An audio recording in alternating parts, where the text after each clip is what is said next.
Hello and Happy New Year, everybody. It is Dr. Jindai A. Stafford here.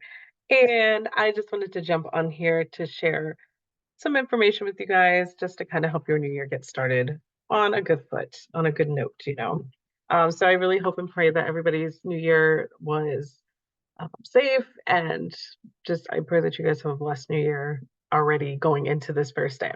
So let's go ahead and get started. So I'm going to be talking about a having a word for the year. And so I know a lot of people will say they have their goals, they have um, their mantra, their affirmations, whatever it is that they're going to be doing or working towards and speaking into all over themselves and into themselves throughout the year.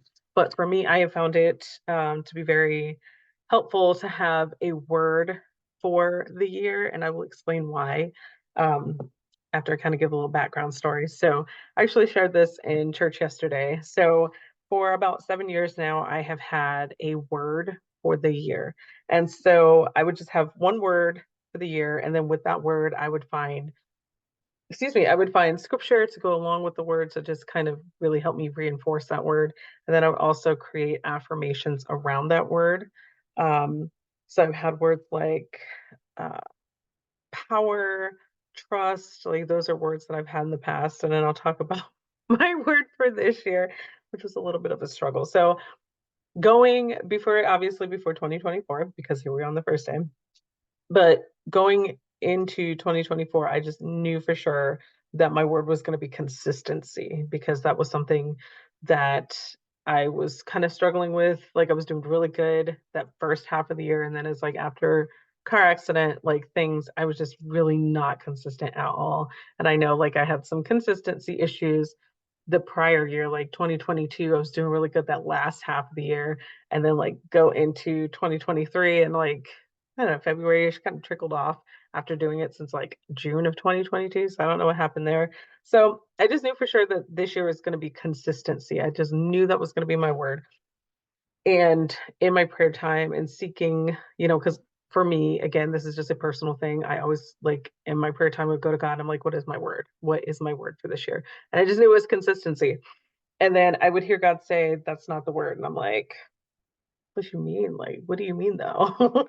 And so I was like, okay. And so I would try to do something different. I'm like, well, maybe it's consistent, right? Like, that's kind of different.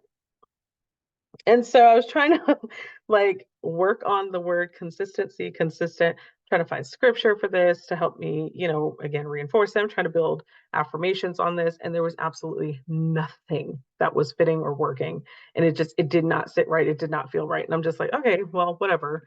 Um, and so I continued to pray, continued to ask God. And I'm just like, I kept coming back to the word consistency. And I'm like, well, at least I'm, showing some consistency by consistently saying it's consistency, which, right?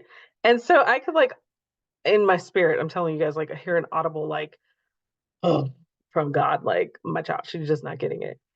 And so then I was like, you know what, Lord, I'm just gonna sit and wait, and I just pray that you show me this word. And time is winding down. And they always say God is an on-time God. He may not come when you want him, but he's gonna be there right on time. And I was like, okay, like I'm trusting you, I believe. And so here I am still trying to figure out a word. And literally the last day of the year of 2023, God gave me the word the morning on the way to church. And my word for 2024 is commitment, right? Commit, the word commit itself. And I was just like, really like consistency, commit, that's kind of like one and the same, isn't it? Like I'm thinking they're like really parallel. Like you can't commit unless you have consistency, and consistency means you've committed to something. And so like I'm sitting here thinking like whatever. And so as soon as God gave me the word commit, the scripture followed. Like immediately there was scripture just like coming to my mind. And I was like, oh yeah, there's a verse about this. Oh, there's a verse about that. And I'm looking up all these scriptures and like immediately like floodgates of information just pouring open about this word commit. And for me, that's how I know, right, that that's what it's supposed to be, because it's just like it'll be so effortless, because I literally was scrambling for like a month and a half, probably a little longer, trying to find a word, trying to find scripture to back up what the word was, which I thought was consistency. And I was struggling. And then in a matter of like an hour. God gave me the word, he gave me the scripture, he gave me affirmations to go with it. And I was just like, you know, crazy. So for me, consistency and commitment, it seemed like they went like hand in hand, which is what I initially thought. But then God showed me something, and I'm going to read it to you guys. And it says, consistency is nothing more than a set of actions done over and over again. The result of consistency, so often done on autopilot, will always be caged by our expectations. But the result of commitment involves something else, or excuse me, invites something else. So the result of commitment invites something else into our lives. It invites possibility. And when I think about consistency, it's almost like driving is how it was seen, is like you get in the car, you go and you just go, like you drive. Like there are plenty of times I'm sure you can think of some too, especially if you are a driver, have driven a while, and you have to drive any kind of long distances or anything like that. You get in the car, you just start driving, like you can talk on the phone, like hopefully you have an earbud, okay, because we want to be safe. You can talk on the phone while you're driving, you can listen to music and be singing the songs and everything, and just driving and looking and doing everything that you're supposed to do. But it's like this rote memory kind of thing. And so God was showing me, yes, you want to be consistent in things, but sometimes consistency can turn into um, just a vain action, just something that you're doing just to be doing it. And so when I'm trying to reach these specific goals for 2024 and I'm trying to do certain things in my life, I realize that consistency can actually be a killer. Like, I hope you guys are understanding what that means. Like, so obviously, I got to be consistent in moving and making forward progress, right? Um, but not to the point where it's just like, oh, I'm just doing this just to be doing it, right? And I lose that passion, I lose that authenticity for it. And so commit is my word um for this year. So as I go through, and this is really nice too to share this with you guys, because then it really helps to hold me accountable for things like this. But I want to me, again, this is a me thing. I want to commit everything that I do to God. I want to commit every thought. I want to commit every idea, every plan, who I am, who I'm becoming.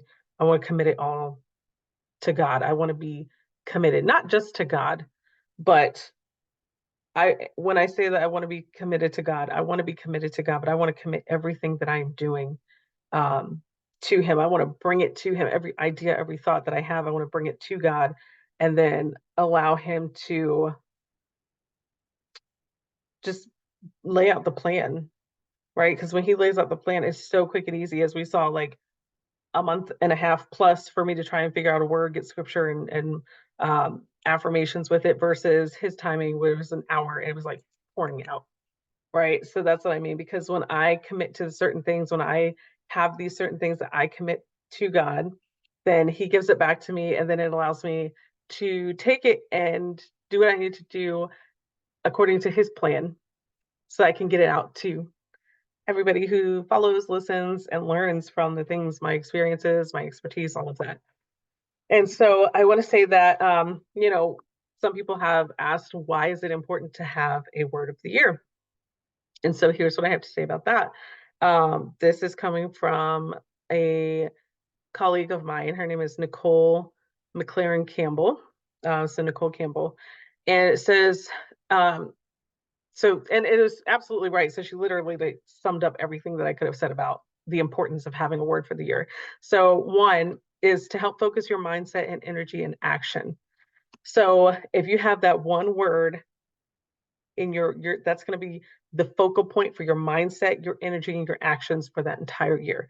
So, excuse me, my mindset is going to be on commit, my energy, commit, my actions, commit. Whatever I say yes to, whatever I decide to do, whatever goals that I have written out for myself, my business and personal life, finances, uh, ministry, any of that. Like, I am going to go back to that one simple word really quick and just in front of my eyes. It's going to be like commit, commit. Everything I do, I want to commit to it. Um, so number two, a powerful reminder when it's time to make decisions, big and small. So when it comes time to make these decisions, because oftentimes we can find ourselves spread so thin because we're always like, yes, yes, okay, I'll do that, I'll do this, I'll do that. I'm not gonna say yes to things if I know I cannot commit to everything that is required of me to get it done. So if there's certain I know there's certain boards people want me to sit on. There's certain activities that people want me to be a part of, certain planning things that people want me to be a part of, certain business ventures, certain books, certain things like that. If I cannot commit to it, like wholeheartedly commit to it, then my answer is just going to be no. And see that word for the year is going to be the thing that comes across my mind real quick. And it's going to be like, are you going to stay true to yourself in 2024 by doing this? Will this activity allow you to stay true to your word and your affirmations and your goals? And then number three, a word can direct or shape your identity and becoming. It brings you closer to what you want, puts you on the frequency of your vision. So this word is helping to shape me into the person that I see myself becoming, right? This one word is going to help guide me as I begin to venture out and get closer to what it is that I am trying to reach in my goals in my life, right? So that's why I say, like, when I do my one word, I get scripture around it, and I find um, like I'll find quotes and things like that that are motivational or helpful as far as like motivating me. Like it might not be motivation for anybody else, but it's motivation for me. And then I also will create my my daily affirmations, my daily mantras off of that. And so just to share one of the scriptures, it's Proverbs 16:3. It says, commit your works to the Lord and your thoughts will be established. So that's just one of those scriptures that I have. And see, like, you can see, I'll be transparent. So I thought it was going to be consistency and tenacity, but it ended up being commit. um, and then, so one of the mantras, one of the affirmations that I have for myself based on that is I commit every thought, idea, and action of mine to God for his divine guidance. And again, this is for me. These are my affirmations. You can do whatever it is you want. There's an affirmation that I have the blessings of the Lord are circulating in my life and they flow to me in avalanches of abundance. Like, again, my affirmations, a lot of my mantras are very spiritually based, but that's fine because that's for me. This is what I need in order to stay motivated and to reach my goals and things like that. You can do whatever it is you want, whatever it is that floats your boat, whatever guides you, whatever helps you get to where it is that you're trying to get to. So that is all I have for you guys today. I hope that you guys have a really fantastic and productive and absolutely safe, blessed first day of the new year of 2024. I will see you guys later.